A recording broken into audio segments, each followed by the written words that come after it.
শীতের এই মৌসুমে আলু চাষে কৃষক সবচেয়ে বড় যে সমস্যার সম্মুখীন হয়, কৃষক জমির ধারে গেলেই দেখে যে পাতা কালচে হয়ে যায়, পাতা নেতিয়ে পড়ে।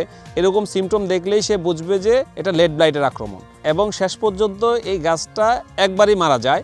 এবং এই ধরনের রোগ হলে জমি কৃষক একদম নিঃশেষ হয়ে যায়। এটা সাধারণত লেট ব্লাইট। এরকম লক্ষণ দেখলেই কৃষক বুঝতে হবে যে এটা লেট ব্লাইট।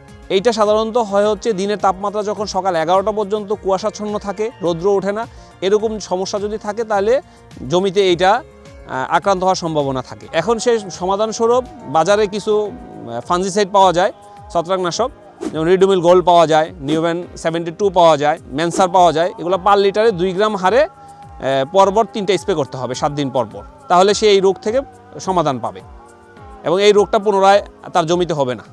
এই ধরনের লক্ষণ যখনই আলুর জমিতে দেখবেন, যদি সাথে সাথে সতর্ক না হন, সেই ক্ষেত্রে আপনার পুরো জমি নষ্ট হয়ে যেতে পারে, আপনার উৎপাদন শূন্যের কোঠায় নেমে আসতে পারে। সেক্ষেত্রে আপনার মাথায় হাত দেওয়া বাদে কোনো অবস্থা থাকবে না। তাই আমি আলু চাষ থেকে বলবো সঠিক সময়ে সতর্ক হন।